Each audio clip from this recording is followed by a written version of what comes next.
Assalamualaikum warahmatullahi wabarakatuh. Saya Dewi Cahyani, ingin mempresentasikan mengenai thermal sensor sebagai tugas ujian akhir semester di mata kuliah instrumentasi biomedis.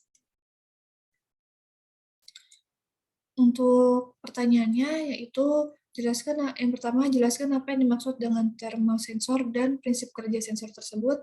Kemudian yang kedua jelaskan tentang thermal sensor sesuai dengan jenis sensor yang digunakan atau yang diambil dalam tugas kelompok di pekan ketiga.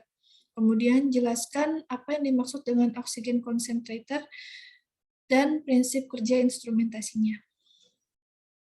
Untuk yang pertama, jelaskan apa yang dimaksud dengan thermal sensor dan prinsip kerja sensor tersebut. Jadi, sensor thermal atau thermal sensor ini adalah sensor yang digunakan untuk mendeteksi perubahan suhu atau panas pada suatu dimensi benda atau dimensi ruang tertentu. Contohnya, misalkan contoh dari sensornya itu adalah terbuat dari bimetal, kemudian ada termistor, termokouple, dan termopil. Sensor thermal ini biasanya seperti bisa ditemukan di benda seperti microwave, kemudian ada juga lemari es. Kalau selama pandemi ini yang kita tahu contohnya adalah termometer. Jadi sensor thermal ini memang terbagi dua, yaitu ada yang kontak dan non kontak.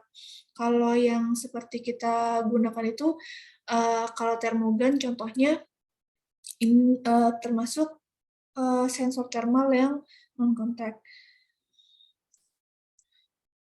Nah, cara kerja dari thermal sensor contohnya dari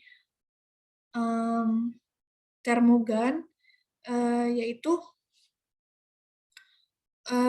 jadi kan dia ini kan menentukan suhu objek itu dengan cara mengetahui adanya radiasi gitu yang dipancarkan oleh dari objek atau dari tubuh kita. Nah, materi apapun yang memiliki suhu di atas 0 itu intinya punya molekul yang bergerak. Jadi semakin tinggi suhu dari pergerakan molekul tuh jadi semakin cepat juga ketika bergerak molekul akan menghasilkan radiasi gitu. Menghasilkan radiasi yang akhirnya dalam bentuk gelombang infrared. Jadi ketika gelombang infrared itu ditangkap oleh lensa atau mirror, kemudian diteruskan ke sensornya atau sebagai detektornya, kemudian dikirim ke detektor, kemudian hasil gelombang ini akan diubah menjadi besaran suhu yang akhirnya nanti keluar melalui display dalam bentuk digital. Ini untuk contoh dari termogan.